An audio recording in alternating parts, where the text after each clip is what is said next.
the Guild. Jeremy Duffy is in the house. Mr. Duffy, how are you? Good, good. How are you? Good. Cheers. Cheers, by the way. Bad Cheers. pour, but I'll still. It's not warm. No. All right. Oh yeah, that is good. There's a reason why you're drinking that. That is good. It's new, so congratulations. We need to scoot everything over. All right, we're scooting everything over. Just a little. That one. You're scooting over too, Right here? because otherwise we're Okay. not going to see you. Okay, perfect. So, we have you back today to talk about new expanding partnerships, new brews. You recently announced a couple new friends over at the Guild. Absolutely. So, talk to us first about what you just poured me, because I didn't see what you poured me, so I don't know what it is. She just drank. That's So you're absolutely right. So 2018, we're already just out to the races here. Off to the races. Off to the races, exactly. I like to make up phrases. I didn't mean to correct you. I was just agreeing with you. No, it was Sorry. actually perfect. Yes. So we have two new partners that we announced in 2018.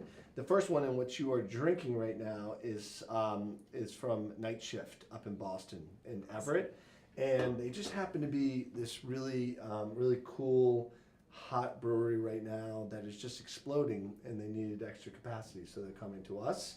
We are excited to be able to, and we actually pour at 4 o'clock in 15 minutes. The first Centilli, which is their pale ale, but the first Night Shift in Rhode Island, because they don't distribute it. So they're just going to be only at the brewery, and there's a cult following around these guys. Yeah. So we expect the brewery to be absolutely packed this afternoon, which is really cool. So super excited to work with these guys. And then our next partners is Wash Ashore. Wash Ashore is Martha's Vineyard inspired. Like the owners are from Martha's Vineyard, and they make an IPA and they make a pale ale with some pretty funky designs, and the beer is very good. The great thing about this as well is that it's organic. So we are now Organic? Yes, we're now an organically certified facility, which is great. And this was just flying off the shelves last weekend. Oh, this is It's the dog one, Maya right? May. She Yes. was in the house, right? She was in the house. That's so cool. And it was like huge. So Maya May was Biggest dog I've ever seen. the celebrity hanging out at the brewery at the Guild. So it was very cool. Okay, so I have lots of questions, but Sure. first of all, congratulations. You have been, the Guild has just, like you said, off to the races. 2018 has just, it's February 16th, and you've made tons of announcements. Also, just last night, Malted Barley had their launch party for their beer, Correct. which they brewed in collaboration with you. Yeah, so that was the third one I wanted to mention. So we have a pilot system that we utilize. It's a smaller experimental brew house. I have to take a sip while you're talking. Absolutely. And so what that is primarily is to be able to do small batch experimentals. So with that is we partnered with, we want to be creative as much as possible. So in this case, we partnered with Malted Barley, which is in Providence. They also have a location in Westerly, to make this pineapple wit beer, which they wanted to do. They came up with the recipe. We had our brewers involved. We collaborated, and we were thrilled. So we launched, I think they had over 200 people there last night experimenting the beer, which is great. They only gave us like less than a keg, which we're tapping tonight as well at the Guild. So we'll be able to showcase that. But if you want to try that, the only place you can do it, get it, is at the Malted Barley in Providence. So are you looking to for that kind of thing? If people are interested in special projects, smaller projects, are you looking at maybe offering exclusive collaborations on a small scale? Like, is that something that you're looking at possibly doing in the future, or was that kind of a one-time thing? No, I think it's the start of something. Yeah. I think we'll do more collaborations with Malted Barley, but I think also we're going to be looking at opportunities that we just like working with the people, or we really want to celebrate the craft beer community in Rhode Island. So there's some great craft-centric restaurants that we would love to do some things with. We've already talked to a couple of them, which would be great. The other is that our brewers are just here from just replicating these brands perfectly. They deserve, as I call, a sandbox to play in, so they can do their own thing. And then they're also networked nationally with some great brewers. I'd like to see those collaborations too. So So we just want to be as creative as possible around that and let them have fun. That's the big thing. And most of the collaborations, and last time I was here, I was talking about the Guild Brewers series, which is only taproom exclusive. That comes from that pilot system. Cool. So it's all kind of coming from there. That's what I was gonna say, is making your own beer, and how does that stand apart from doing things with everybody else? I think the biggest thing with that is that we will never, unless it's a collaboration in one location, we're not going to create our own beer to compete against our own partners. We actually thought that was just counter to the model. Yeah. But when people come to the brewery, they want to do and experience different beers every time, and people are just kind of coming through all the time. So that was one of the feedback, is they're like, okay, we've had these, can we do something different? Can we try something different? Yeah, that's pretty neat. So that's the reason why we're doing it, is continue to kind of drive traffic and have people come and enjoy. That's cool. Yeah. All right, so let's talk about a couple of these companies, because, like you said, Night Shift has this massive following. I was reading about their company and looking at some of their social following. I mean, it's huge. And the opportunity that they wanted to partner with you, and now the opportunity that you can get this exclusively in Rhode Island at the Guild, that's pretty neat. So they literally just outgrew their space, came to you. What was the conversation like to have that opportunity to jump on board with them? So help. Yeah. That was like the SOS. I think it's one of those things. So now we have 8 partners. We have to be super exclusive with the partners that we take on. Yeah. And to be honest, we are now booked out for 2018 into 2019 in terms of we just cannot produce enough beer around that. But we want to, it's always been a two-way conversation of, they need the capacity, but do we like their liquids? Do we like the team? They're good guys, what all those things that are really kind of important. And Night Shift just fit that completely. Just a real good opportunity to take sort of, again, the kind of cultish brand, bring it, to Rhode Island and do more things in New England and what they want to do from a business plan perspective. So great guys. We're really, really excited about working with them. And the same with Wash Ashore. Wash Ashore is a virtual brewery.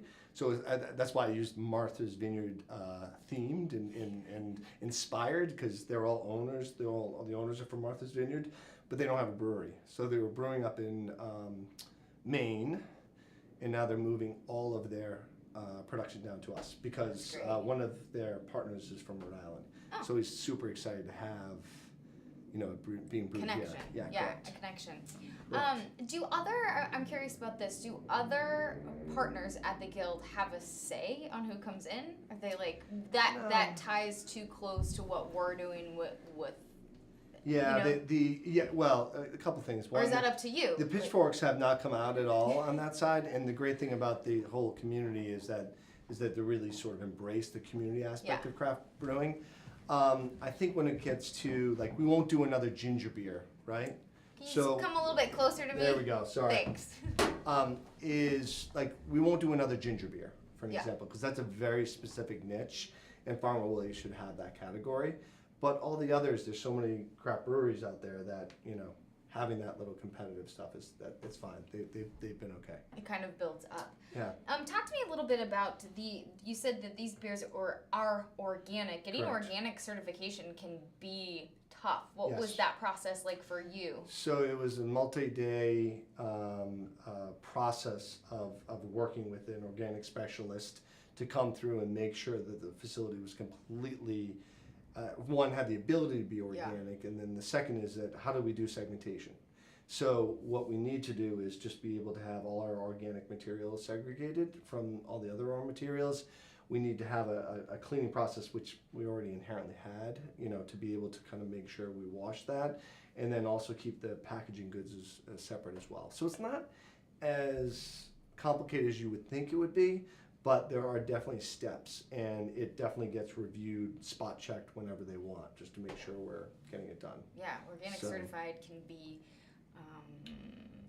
intense. So all the materials, like that stuff coming in, that's all checked and certified, and correct. That's pretty cool. So and then we have all supply. Very fancy. We're a very fancy Pawtucket organization. Right? For sure, so, it's great and growing, continuing to grow. Yeah. Talk to me a little bit about the just mass amounts of beer that you are producing. I was kind of reading about this, and I thought it was fascinating.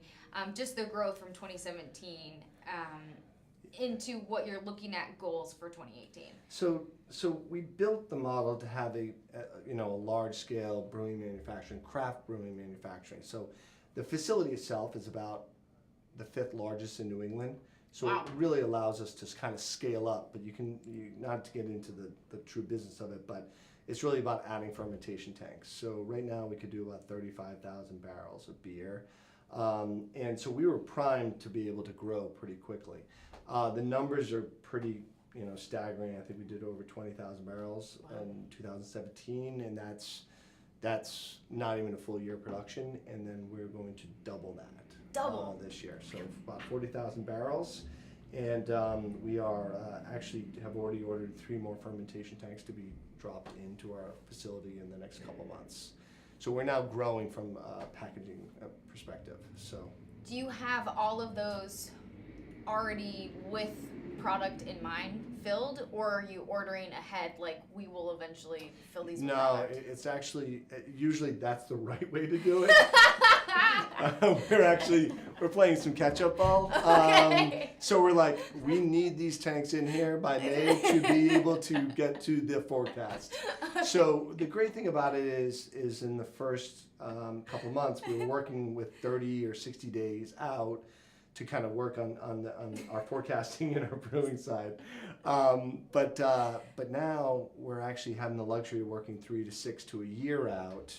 Even for like Night Shift, the great organization for being, usually when you're a cult, you think they fall down on the business side. They're really smart guys, and they want to talk about 2018 and 19 already, wow. right? That's From great. that perspective. So we are actually playing a little bit of catch up, but we're set to be able to do that. You have it figured out. So, and that You've includes hiring. been doing so, this kind of thing for a while. Fit- Side of things for a while. Yeah, faking it. But yeah, that's fine. That's fine. You're like, we're okay. Yeah, we're okay. Talk to us before we start wrapping up here. Yep. Continuing to have the events, continuing to work towards building up event space and the outside, and continuing that kind of thing. What are you looking at? We've had a pretty, knock on wood, we've had an okay winter so far. Snow on Saturday. Anyways, but go ahead. Yeah. But, it hasn't been too bad as we approach spring and summer coming up. So, do you have big ambitions? We do. We do from definitely a growth perspective. We've been having a ton of events, which has been really exciting. That people are getting to know us, and they realize that we have a lot of room right now to host events, and so we have at least 1 or 2 a week, even in the beginning of the year. But the big plans are simply that we are, and we were just with the designers and the general contractors. We're building up our beer hall. That's going to be about 5,500 square feet with long German beer tables and a bar and just kind of a cool little area. That should be ready by hopefully no later than June. If you hear me, GCs, no later than June or July. It's going to be right around that time. On. And then hopefully at the same time we'll have our beer garden a little bit more developed right outside the beer hall as well. So we'll just have a lot more space to be able to do, never close up, but also have special events on that kind of stuff. So yeah, we're really excited, and we have a couple other things we're working on, but that's the primary. What about weddings? Weddings. We do have a space. Are you looking at tapping into that market? Absolutely. So we've already had 5 or 6 phone calls about weddings. We told them we only had the brew house space. Yeah. One has said, I want to get married in the brew house. I'm like, okay, that's fine. So it's going to happen in November. Really? But we have this really cool space that is our 3rd thing that we're working on. So we're just trying to find time to figure that out. All right. Yeah. Are you doing the ceremony? Yes. Yeah. It's part of the deal. They don't want me there. No, They want the space. They don't want me there. They don't want you. Oh, come on. That's pretty cool. I think just with the continuing growth of space, there's a lot of opportunity. And what's neat too, like you said, working on these collaborations, that's what's so cool about the growing industry, whether it's beer, food, whatever, a lot of collaborations happening in Rhode Island, which is pretty neat. Yeah. Just being part of the community too. It's really about celebrating all things Rhode Island. So we always talk about what can we do about interconnecting everyone, particularly in the food and beverage space. Yeah. And so that's exactly it. That's awesome. Well, congratulations. Cheers, by the way. Thank you for this. Thank you. Thanks for continuing what you do. It's pretty exciting stuff. We'll keep tabs on you. You'll keep Perfect. coming back, Yeah, right? I will keep on coming back.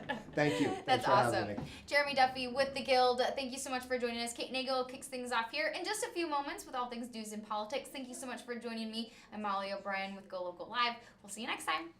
We'll see you next time. We'll see you next time. We'll see you next time.